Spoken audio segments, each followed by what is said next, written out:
The Tao of Self-Confidence, episode 353. Welcome to the Tao of Self-Confidence, where I share stories of amazing women who have discovered their inner journey to self-confidence. Visit our website at thetaoofselfconfidence.com. Your inner journey to self-confidence awaits.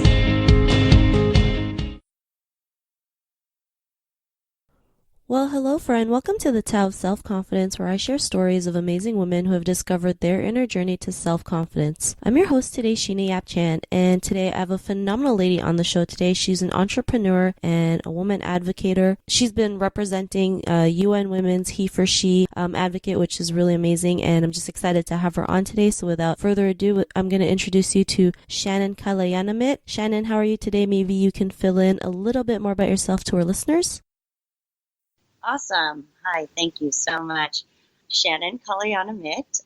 Lived in Asia for the past close to 20 years now. Actually, was stationed in Manila at one point as well for 3 years. But yeah, my home is in Thailand, covering Southeast Asia for the past, my entire work life. Started off as a banker, then did a international corporate planning role with Singha Beer, which led me to 20 countries across the world. Fell in love with media and the tech space. Started my own company along with two other founders about 4 years ago called Moxie, which is now, after a series of M&As, turned into, rebranded to Orami, which is the number one and only women e-commerce or women shopping online in Southeast Asia, covering Thailand and Indonesia. And I'm co-founder of this company as well as group CMO. Awesome. Well, thanks for sharing that. And what's your cultural background? So kind of a mixed bag, right? So my parents are fully Thai, like I look completely Asian, and born in the States. Came back at a very, 12. So it's kind of like the teens going into this kind of awkward stage. And because I look Asian, I think a lot was expected of me to be Asian. So I think, I guess the upside is I encountered a lot of challenges when I was younger. And I think I really welcome challenges because I think that really has helped me become who I am today. But it was a lot of back and forth in terms of culture back in the day. Then tried to mix it up by going back to the States, another culture shock. And then coming back to Thailand, going into an international Thai school, that was definitely yet another culture shock. So, but the one thing that's actually been going for me throughout is I went to an international school, like you, I think, and growing up with lots of different people from different backgrounds really has shaped my mentality and how I think about things, how I approach things. And I think I've been very fortunate to have a multicultural background, which is shown in a lot of what I do today. Awesome. Well, thanks for sharing that. And I know sometimes moving from one side of the world to the other can be scary and sometimes you just don't want to go. I remember, my parents bring us to Canada, back to the Philippines, back to Canada, but it does really help us learn to adapt to situations, a lot better and just learning to, be around with your surroundings and kind of have the culture of your Asian culture and the Western culture can be quite, like you mentioned, a culture shock. So thanks for sharing that. And what would be your favorite self-confidence quote? I was just looking at, I like so many, but one thing that's kind of through the years stuck through me is to go back time and time again to just trust yourself. I was going online today and I was like, okay, so one that I love is trust yourself. You know more than you think you do. And that's proven time and time again. I mean, I think a lot of people, and because I do a lot of women advocacy, I just focus a lot on women, but a lot of women tend to, including myself, have doubted myself. Like, for example, me, I've had a few, so there was in high school, then there's college, then my first job, then my second job, then my third job, and it just goes back and forth. Wait, am I doing what's expected of me?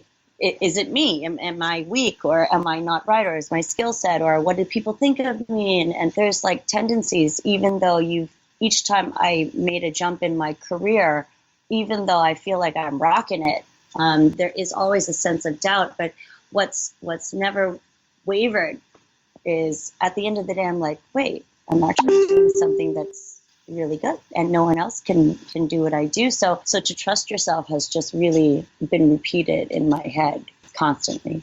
Thanks for sharing that. And I can totally relate to what you mean. Like, wondering if we're like good enough to do some of the things that we do, right? Especially when you're doing things on your own, starting your own business. Like growing up as an Asian woman, we've always been told to just like listen to what other people tell us to do versus to like trust ourselves. And it can be such a battle sometimes because we have like this constant battle in our heads, like, am I good enough? Am I not good enough? And, it's just really, we are, like, we can do it. And the more we believe in ourselves, we can keep taking action and doing the things that we love. So, I love that quote that you mentioned. And in your own words, how do you define self-confidence? Finally believing and trusting yourself that, sometimes even if you trust yourself and you do a mistake or you make a mistake, like you own it. And it's like you're confident enough that, okay, you know what you're doing, you're self-aware, and that you pivot or you change or whatnot and you adapt to it. So I think self-confidence has a lot to do with self-belief and self-trust, whether or not, because like you said just now, I have, a lot of people have this. I've talked to many people. There's a constant battle in your head. But then when on top of it, you have people that might not be the biggest positive impact on you. Maybe they criticize you or critical of you. Perhaps you have some, in-house politics. Perhaps there's jealousy. I don't know. It depends, right? I mean, you could have that, just basically haters. And at the end of the day, it's like, rather than take that to heart, self-confidence is really about looking back at yourself. Hey, you know what? I'm not that bad. I'm actually okay. And you disregard what they're saying because you're doing the best you can and you really have to believe in yourself. So I think that definitely is just trust yourself. Thanks for sharing that. And I love that you mentioned, trusting and believing yourself even when you make a mistake because, it's like, especially as an Asian woman, when you make a mistake, it's like the end of the world. But really, these mistakes are a part of us. We should own up to them and embrace it just as much as we embrace our success in life, right? Because sometimes it's the mistakes that we make that actually lead us to what we're meant to do. So, thanks for sharing that definition. And Shannon, what was your life like before your discovery of self-confidence? I was always a pretty somewhat confident kid. So my dad's always been kind of a pushy, go, go, go type of person. Oh, you could do it, you could do it. So that was kind of nice. I think a lot of my obstacles came from external because I was different. Or one thing which is kind of funny is growing up as a kid in an international school in Asia, all my friends were halfies. They were like half American, half British. I mean, they were gorgeous, right? So of course my self-confidence was a bit, I'm never going to be as hot as them or whatever. So for some reason at a young age, I decided personality was going to be my thing. And so that little turning point when I was in, I think I was probably 13, 14 at that time, actually gave me a lot of self-confident in the way where, okay, I don't have to be what everybody else is and I'm going to do it my way. And that kind of helped me for one point. So luckily, I actually don't know where that came from. I think it was just a lot of, it's part of my nature because I do business development. I'm supposed to make sure that I find my unique selling point. And so I guess that was something. But I do remember a downtime, which was in college, and I had questioned myself a lot. So I go through phases of self-doubt and then transformation. I think I probably had about 6 big ones in my lifetime. And each time that I find that self-confidence, I level up in a certain way. And one of the most recent times was just finally actualizing what it was that brought down my confidence. And basically it's myself. So before the discovery, I definitely, I'm just like everybody else, very insecure, not really sure. And then the thing that helped me was actually looking back on my accomplishments. And it's that great feeling when you go back and read your CV or read all your things that you've done.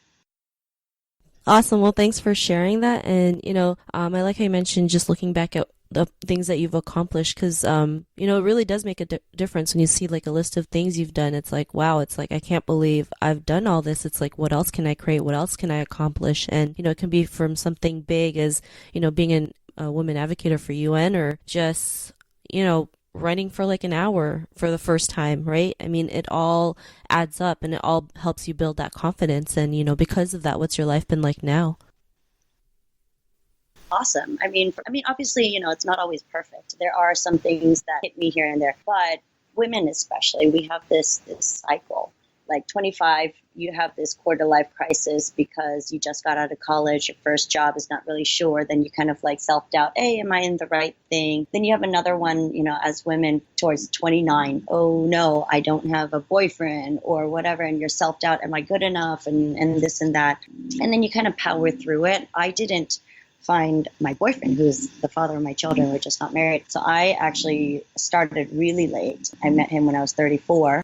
And at that time, I had given up on love. And of course, I was questioning myself on like, why am I still single? And at the end of the day, it all happens for a reason. So one of my biggest aha moments actually was way overdue.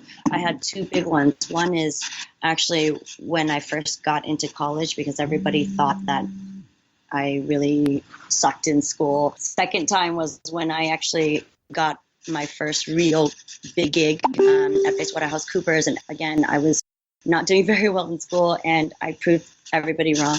And the latest one was starting Moxie and Orami here and being able to be one of the biggest players that are still remaining today. So, again, it goes back to this thing about achievements and actually patting yourself on the back here and there and realizing that, yeah, everybody has obstacles. It's really how you deal with it and how you move forward, and things happen when they happen. Just make sure that you pat yourself on the back. If not, you won't level up. Thanks for sharing that. And Shannon, to the woman who's listening to your episode, she may be in her own journey of self-confidence. What would be that one tip you would give to her? The main thing I would do is really dig deep and really look at yourself. When people are feeling low, or whenever I'm feeling low, I really, just as what we just talked about, you go over and you list your accomplishments, in different things, like whether it be career or whether it be, like you said, like health goals, and the ability to power through, the ability to do more than what you had set for yourself. I think that the fact of just one thing that I have just started to do in the last 5 years is actually have a journal where I have my quote unquote wins. And, when I'm down, I go back and I think about it. And each of these wins, you kind of think about your struggle at that time. And it's like, okay, it's not so bad right now. And just remember, I think the sexiest trait for anything is confidence, whether it be to yourself, to your friends, to your family, to single women. I get a lot of single women talking to me now, and they're always like, oh, I'm never going to get a boyfriend. And that's not really your goal. And they question themselves. But when you go back to that list, you do realize how good you are already and how far you've come. And that's a great reminder, because nobody else is going to remind you. And one thing that, never look for appreciation in other people, for them to appreciate you, because you will always be disappointed. You need to appreciate yourself, and you know best what you've done, and you are the only one who could pat yourself on the back. So if you're looking for appreciation in other people, you're never going to find it. So just be nice to yourself, be kind to yourself, trust yourself, and it all comes from you for you to be happy and confident. Thanks for sharing that. Those are some great tips, especially, we're so great at comparing, ourselves to other people, especially with like social media. We see all these people doing amazing things and we feel like, oh, I can't live up to them. And we don't have to, right? I mean, this journey is always about being our better selves, right? Learning to be better than yesterday. And the more we keep doing that, and like you mentioned, just, going back to what we have accomplished, I mean, that's a win already. Just figuring out how to get better, how to be more confident, focusing on you makes a big difference instead of trying to see like, oh, why can't I be like so-and-so? So thanks again for sharing that. And Shannon, if our listeners wanted to get to know a little bit more about you and what you do, is there any links or social media profiles we can connect with? I have an Instagram. I'm not that active on it, but Shannon, Shannon, Moxie, one word, Moxy, because it was the first startup that I started. And I am on Facebook. Shannon Kalayanamitr, and I guess it's a very long last name, but you could find me there. But yeah, no, I appreciate it so much. It's a great thing that you're doing for this. I wish when I was younger there were tools like this, or podcasts, or things, or books that I knew, and there aren't. So it's a really good thing that you're doing. I know a lot of people appreciate it.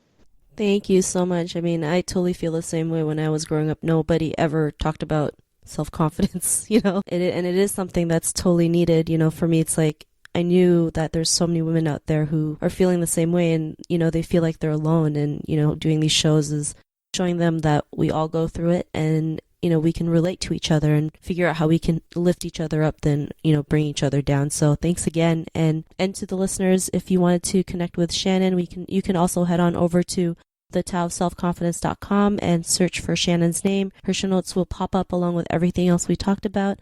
And I just want to thank Shannon for taking the time to share her story with us. So thank you so much. Thank you. Thank you so much, Sheena. Not a problem. It was great having you on the show. And to our listeners, be on the lookout for another new episode of another amazing woman's journey to self-confidence. And we'll talk to you soon. Bye for now.